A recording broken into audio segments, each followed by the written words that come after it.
Hello, and thank you for taking the time to listen to Hunger in New Mexico, a group volunteer project for New Mexico food banks. Overview of our goals. We were assigned this project in our small group communication class to apply and practice our communication skills in a small group environment. The assignment called for us to volunteer with the nonprofit organization and serve our community. This presentation highlights our experience with the nonprofit Roadrunner Food Bank and the issue of hunger in New Mexico. This presentation includes an in-depth analysis of our small group communication experience.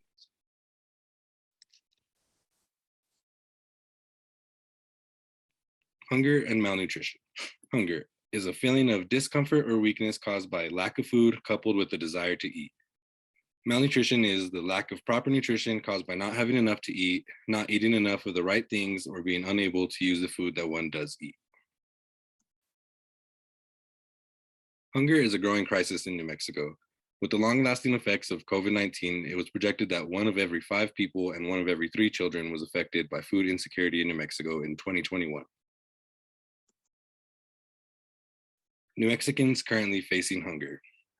324,000 people are at risk of hunger in New Mexico, while 118,000 of them are children. 1 in 6 people face hunger in New Mexico, while 1 in 4 of them are children. People facing hunger in New Mexico are estimated to report needing $150,238,000 more dollars per year to meet their food needs. Food insecurity. Food insecurity is defined as a lack of consistent access to food for every person in a household to live an active, healthy life.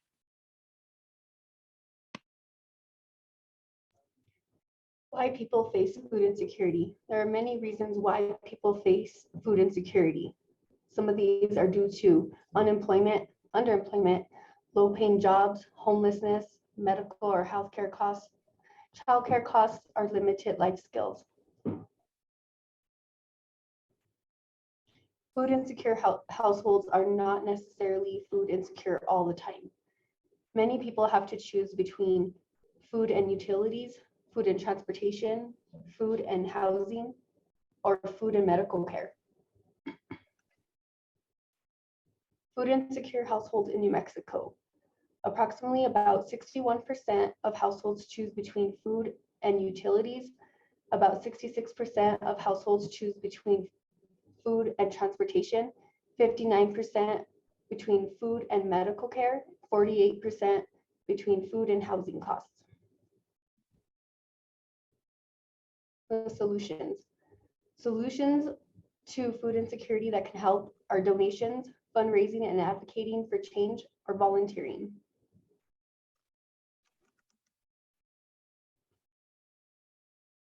Food banking. Why food banking? The concept behind food banking is simple.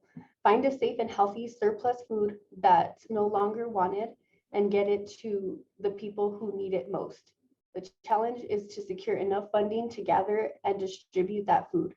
That is where we felt we can help make a difference by going out and volunteering to help distribute the food to these people and community in need. The Roadrunner Food Bank. The Roadrunner Food Bank is a member of the national network of 200 food banks across the United States called Feeding America. This nonprofit is the largest domestic hunger relief program in the US, providing about 46 million hungry Americans. As the local member of the national affiliation, the Roadrunner Food Bank receives food, funding, best practice information, and much more to help hungry neighbors.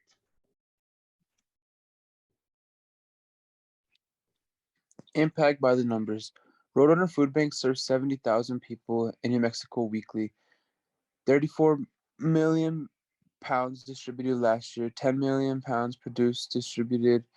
1/3 of the annual distribution is fruits and vegetables, and 28 million meals provide life-changing meals to hungry children, seniors, and families.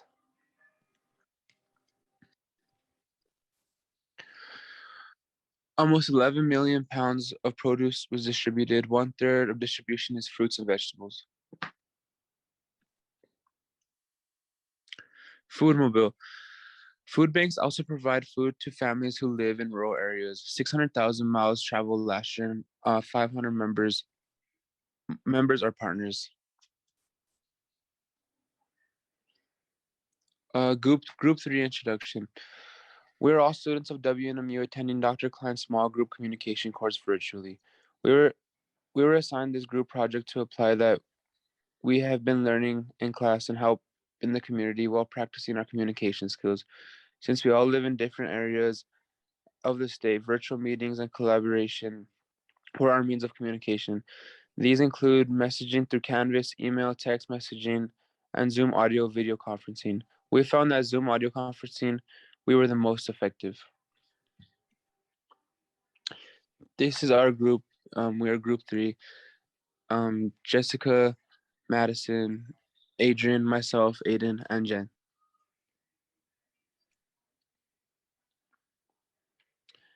Our group members' locations in New Mexico. To start it off, Jessica lives in Las Vegas, Jen lives in Taos, Madison lives in Deming, and myself and Adrian live in Silver City. The food bank locations are in Santa Fe and Deming. This here is a presentation of where we live. The red dots show where we live, and then the blue dots show where the food banks are. Group development. The first few meetings we had to find our footing, but soon after we naturally created a cohesive group environment. Our shared goal to complete the project was a catalyst for this. We set out to accomplish a task, then found positive cooperation and group acceptance guided our decision-making. Everyone was open to listening and sharing ideas, and initially we were task-oriented, but after a few meetings, our social dimension grew by sharing a little bit about ourselves. Getting to know each other created a more relaxed environment and appreciation for each other's talents, and this deepened the cohesiveness and brought about more productivity.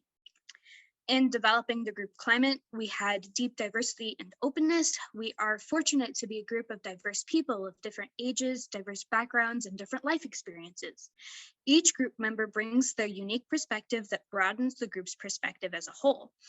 We get along well and respect each other's contributions, and we collectively agree that we are happy to be a member of the group that we were assigned to work with.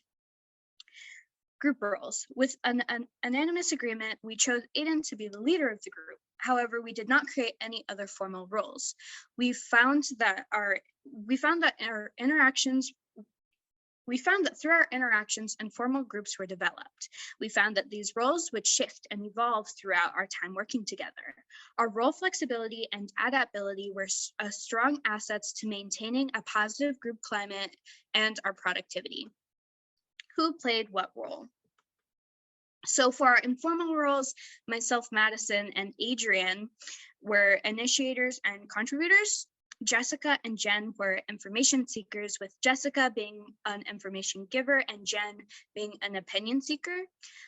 Adrian was a clarifier elaborator. Myself, Madison, was a coordinator and a felicitator. Aiden was a supportive encourager, Jen was a devil's advocate, and according to Jen, a bit of a stage hog, although we all agreed that Jen's contributions to our group were very important. And so our group function analysis, what did we learn? What went well? What didn't go so well? The defective decision-making and problem solving. Our first biggest obstacle as a group was the lack of responding to text messaging due to everyone's schedules. We decided as a group that we would always schedule our next Zoom meeting during an open one, and then that we would try our best to respond promptly. We experienced information overload while piecing our PowerPoint presentation together. The effective decision-making and problem solving. Our cooperative group climate was supported by active listening and our we-focused intentions. We found the right balance of group cohesiveness and productivity, which supported our decision-making. The group had a good understanding of what needed to be done and came to a consensus most times. The challenges and obstacles we faced. There was difficulty scheduling meeting times. We had delays with email response, no response with text messaging at times. The tasks that were assigned were not always clear to some group members. We had weather delays on our volunteer days, and family life outside of school, work, and school schedules. Project outcome. Our group really came together not only to complete this project for a grade, but also to come out and help people in need. It opened a lot of doors that we may continue to volunteer after the completion of our group project. We are gaining more insight into what makes a small group effective and the obstacles a group may face. We each had our own set of challenges, but felt the project has helped us to see the areas to improve on our communication. With this awareness, we hope to continue to improve our communication skills for all our future endeavors. So here are some pictures of our volunteer experience. Jessica and Jen at the Food Depot in Santa Fe. And here are pictures of us loading the food distribution into cars. Aiden, Madison, and Adrian in Deming. And here are some of the food that was distributed. Frozen foods, fruits and vegetables, and staples, cans, beans, bread.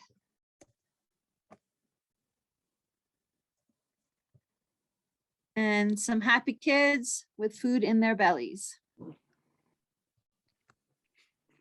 It is an eternal obligation toward the human being not to let him suffer from hunger when one has a chance of coming to his assistance. Simone Weil. Our group would like to thank you for taking the time to watch our presentation and hope to inspire others to take action in fighting against hunger.